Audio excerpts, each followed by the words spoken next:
हज़रत उमर ने इनकी अहमियत को कैसे जाना, तो कैसे समझा। एक मरतबा की बात है, उमर बिन खत्ताब रज़ी अल्लाह अन्हु कुछ सहाबा के साथ बैठे हुए थे। हज़रत उमर ने सहाबा से कहा, तुम में से हर शख्स बताए कि उसकी क्या आरजू है, वो क्या तमन्ना है। कहा कि तुम्हारे दिल में आरजुएँ होंगी, तमन्नाएँ होंगी, मैं चाहता हूँ कि मैं तुम्हारी कोई आरजू सुनूँ, तुम्हारी तमन्ना सुनूँ। हर शख्स बताए कि उसके दिल में क्या आरजू है और क्या तमन्ना अंगड़ाई ले रही है। एक सहाबी ने कहा कि अमीरुल मोमिनीन, मेरा दिल तो ये कहता है कि ये जो मकान है जिसमें हम बैठे हैं, मेरे पास मकान भर कर सोना हो और इतनी दौलत, इतना सोना मुझे मिले और मैं इस सारी दौलत को अल्लाह के रास्ते में खर्च कर दूं। दूसरे ने कहा, मेरी ख्वाहिश है कि मकान भर कर जो है मुझे हीरे जवाहरात मिल जाएं और मैं इन हीरे जवाहरात को जो है अल्लाह के रास्ते में खर्च करूं। जितने लोग थे अपनी अपनी ख्वाहिश का इजहार करते रहे। सबकी ख्वाहिश सुनने के बाद उमर बिन खत्ताब रज़ी अल्लाह अन्हु ने कहा, लोगों, मगर मैं बताऊं कि मेरी ख्वाहिश क्या है, मैं बताऊं कि मेरी ख्वाहिश क्या है। मेरी ख्वाहिश ये है कि ये जो मकान है, मकान भर कर मेरे पास अबू उबैदा बिन जर्राह जैसी शख्सियतें मौजूद रहें, ये मेरी ख्वाहिश है। बहुत बड़ी बात थी ये, याद रखो। हज़रत उमर ने बहुत बड़ा दर्स दिया, बहुत बड़ा सबक दिया।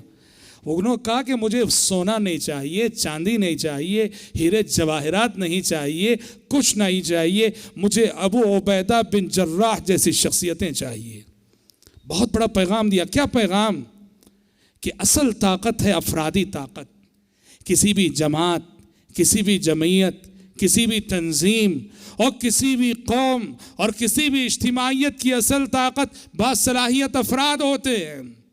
कभी कभी एक फ़र्द इतना वज़नदार होता है कि सुबहान अल्लाह, उस एक फ़र्द के मुकाबले में पूरी कौम को तोल लिया जाए। जैसे हमने हज़रत अबू बकर के बारे में फरमाया था, उमर बिन खत्ताब रज़ी अल्लाह अन्हु का मशहूर जुमला हमने सुनाया था कि हज़रत अबू बकर ने फरमाया था, हज़रत उमर ने फरमाया था अबू बकर के बारे में रज़ी अल्लाह अन्हुमा कि अगर अबू बकर सिद्दीक़ के ईमान को तराजू के एक पलड़े में और क़ियामत तक आने वाली उम्मत मुस्लिमा के ईमान को तराजू के दूसरे पलड़े में रख दिया जाए तो अबू बकर सिद्दीक़ वाला पलड़ा वज़नी हो जाएगा, भारी हो जाएगा और उम्मत का पलड़ा जो है हल्का होकर ऊपर उठ जाएगा।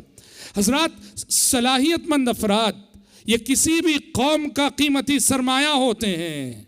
वो अफराद जिनके अंदर ईमान हो, वो अफराद जिनके अंदर अखलाक हो, वो अफराद जिनके अंदर कैरेक्टर हो, वो अफराद जिनके अंदर इनकलाबी सिफात हो, वो अफराद जिनके अंदर करने का जज्बा हो, वो अफराद जिनके अंदर ईसार व कुर्बानी की सिफात हो। दुनिया में किसी भी कौम, किसी भी इज्तिमाइयत के लिए यही अफराद सबसे बड़ी ताकत होते हैं। इसीलिए हज़रत उमर ने कहा, मेरी आरजू तो ये है, मेरी तमन्ना तो ये है कि अबू उबैदा बिन जर्राह जैसी शख्सियतें मुझे मिल जाएं और ये मकान भर कर मिल जाएं। और तबक़े सहाबा की खुसूसियत यही है, तबक़े सहाबा की खुसूसियत यही है कि मुहम्मदुर रसूलुल्लाह सल्लल्लाहु अलैहि वसल्लम को अल्लाह ताला ने ऐसे अफराद दिए थे, सहाबा की शक्ल में ऐसी सलाहियतें अता कर दी थी। दुनिया के किसी मजहबी रहनुमा को, दुनिया के किसी लीडर को ऐसे सलाहियत रखने वाले अफराद आज तक नहीं मिले। और सहाबा की शक्ल में जिस तरह बाकमाल शख्सियात अहद नबूवत में जमा हो गई थी, इतनी बाकमाल शख्सियात तारीख़ में कभी आप एक साथ यकजा जो है दिखा नहीं सकते।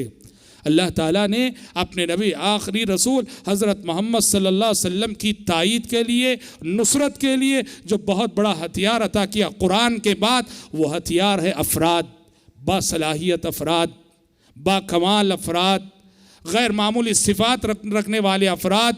अबू बकर, उमर, उस्मान व Ali, Abdurrahman ibn Auf, Zubair ibn Awwam, Saad bin Abi Waqqas व अबू उबैदा बिन जर्राह, तलहा बिन उबैदिल्लाह व सईद इब्न ज़ैद, इन जैसे जो सहाबा थे, ये प्यारे नबी सल्लल्लाहु अलैहि वसल्लम का कीमती सरमाया और इस उम्मत की सबसे बड़ी दौलत थे। इसीलिए हज़रत उमर ने अफराद की कीमत को, इसीलिए कभी एक फ़र्द अपनी जगह एक उम्मत होता है, एक फ़र्द एक उम्मत के बराबर होता है। अल्लाह अकबर। तो उमर फ़ारूक रज़ी अल्लाह अन्हु ने अबू उबैदा की शख्सियत को इस कदर वज़नदार जाना, फरमाया कि लोगों, मेरी दिली आरज़ू और तमन्ना तो ये है कि मकान भर कर मेरे पास अबू उबैदा बिन जर्राह जैसी शख्सियतें मेरे लिए मिल जाए।